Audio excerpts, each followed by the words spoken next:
கிட்டத்தட்ட 12 வருஷங்களுக்கு மேலா கிடப்பில் இருந்த மதகஜ ராஜா திரைப்படம் நாங்களும் போட்டிக்கு வரலாமான்னு ஜனவரி 12ஆம் தேதி ரிலீஸ் ஆக களமிறங்கியிருக்கு. மதகஜ ராஜாவின் இத்தனை வருஷ தாமதத்துக்கு என்னதான் காரணங்கிறத இந்த தொகுப்புல இப்ப பார்க்கலாம்.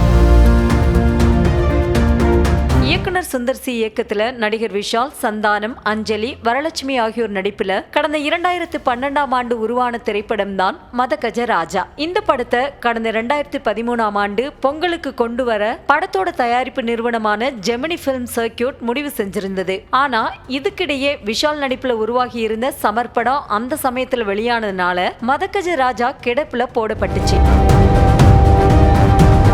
ஜனவரி இறுதியிலாவது படத்தை வெளியிட்டலாம்னு தயாரிப்பு நிறுவனம் முடிவு செஞ்சிருந்துச்சு. அந்த சமயத்துல ஜெமினி பிலிம் சர்க்கியூட்டுக்கு கழுத்துல கத்தி வச்சுச்சு முந்தைய படங்களால் ஏற்பட்ட கடன் பிரச்சனை.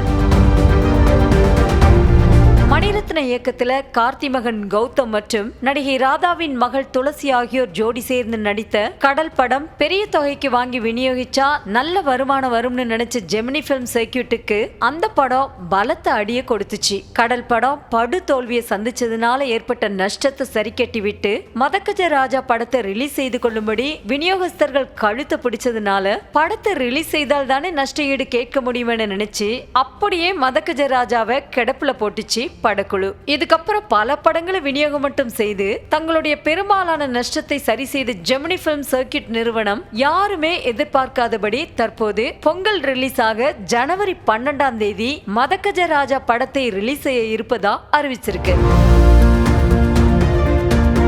சுந்தர் சி கூறியது போல கிளைமேக்ஸ் 20 நிமிஷத்துல வரும் காமெடி போர்ஷன் அற்புதமாக இருந்தால் பொங்கல் வின்னராக இந்த படம் மாறுவதற்கு வாய்ப்பு இருக்கு. அஜித் நடிச்சு பொங்கலுக்கு வெளியாக இருந்த விடாமுயற்சி படத்தின் ரிலீஸ் தவிர்க்க முடியாத காரணங்களால தள்ளி வைக்கப்படுவதா சமீபத்துல லைகா நிறுவனம் அறிவிச்சிருந்தது குறிப்பிடத்தக்கது.